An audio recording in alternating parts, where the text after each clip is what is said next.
இப்போ எப்படின்னா குறிப்பாக அடிப்படையில் திருநர் சமூகத்திற்கு குழந்தை பருவத்திலிருந்தே பெற்றோர்களாலையும் சகோதரர்களாலையும் பள்ளி கல்வியில் எல்லா இடங்கள்லையுமே வந்து திருநர் சமூகம் வந்து புறக்கணிக்கப்படுவார்கள். அதனால கல்வி வந்து தடைப்படும். ஆனால் குறிப்பாக ஒரு சமூகம் தலை நிமிரணும், ஒரு சமூகம் உயர்ந்த நிலைக்கு வரணும்னா கல்வி மட்டும்தான் ரொம்ப முக்கியம்.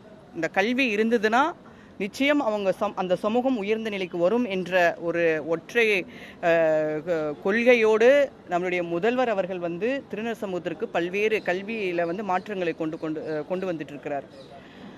இப்படி திட்டங்களை கொடுத்ததுனால நாங்கள் இன்னைக்கு வெளியில் தெரிய வரோம்.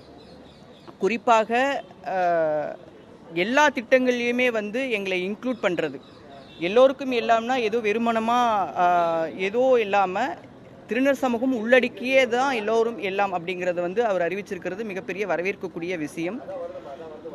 இங்கே நம்ம கூட வந்திருக்கிற சகோதரிகள் எல்லாருமே வந்து சிறப்பான திட்டங்களை பயன்பெற்று வந்தவங்க. நாங்கள் ரொம்ப எதிர்பார்த்தோம், ஒன்றிய அரசு எங்களுக்கான திட்டங்களை வந்து ஏதாவது பட்ஜெட்டில் வந்து அறிவிக்குமா அப்படிங்கிறது எதிர்பார்த்தோம். ஆனால் அவங்க கொடுக்கலினாலும் பரவாயில்ல, நாங்கள் கொடுக்குறோன்னு சொல்லிட்டு இந்த பட்ஜெட்டில் எங்களுக்கான அறிவிப்புகளை வந்து இங்கே கொடுத்துருக்குறாங்க. ஸோ அதற்கு நாங்கள் இந்த இடத்துல முதல்வருக்கு வந்து நாங்கள் நன்றி தெரிவிச்சுக்கிறோம். இது மட்டும் இல்லாமல் தமிழ்நாடு திருநங்கை நல வாரியத்தின் சார்பாக பல்வேறு திட்டங்களை வந்து நாங்கள் இந்த அரசு வந்து கொடுத்துட்ருக்கு.